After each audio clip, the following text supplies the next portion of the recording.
આજે મેં ડિનર માટે તૈયાર કરી છે કાઠિયાવાડી ડીશ કાજુ ગાંઠિયાનું એકદમ ચટાકેદાર અને મસાલેદાર શાક.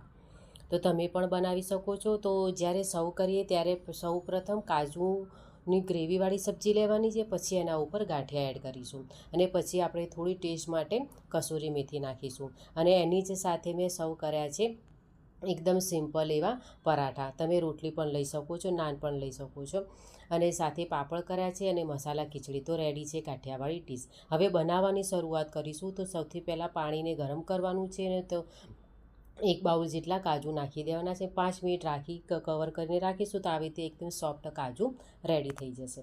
હવે આપણે એની મસાલો તૈયાર કરીશું. તેમાં મેં 2 ડુંગળી લીધી છે મોટી અને એની સાથે મેં કોથમીર મરચાં લીધા છે અને સાથે લસણ અને આદું પણ એડ કરીશું.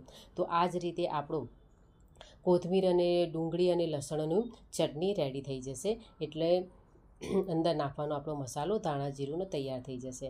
હવે કઢાઈ લેવાની છે અને શાક બનાવવાની તૈયારી કરીશું. તો જીરું અને રાઈ નાખી છે, પછી 2 મોટી ચમચી આમાં તેલ નાખીશું. આમાં તેલ થોડુંક વધારે પડતું નાખવાનું હોય છે.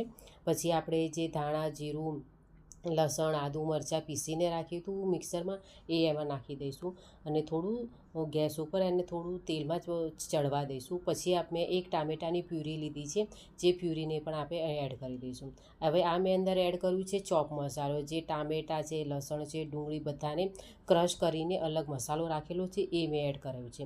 હવે આની અંદર આપણે બધા જ બેઝિક મસાલા નાખી દઈશું, જેમાં 1 ચમચી ગરમ મસાલો, ધાણા જીરું મસાલો, 1 ચમચી હળદર, 1 ચમચી લાલ મરચું અને ટેસ્ટ પ્રમાણે મીઠું નાખી દઈશું અને બધા જ મસાલાને મિક્સ કરી દઈશું અને ઉપરથી થોડુંક પાણી નાખીશું, જેથી આપણો બધો મસાલો એની અંદર સારી એવો કૂક થઈ જશે અને બધાને મિક્સ કરી દઈશું.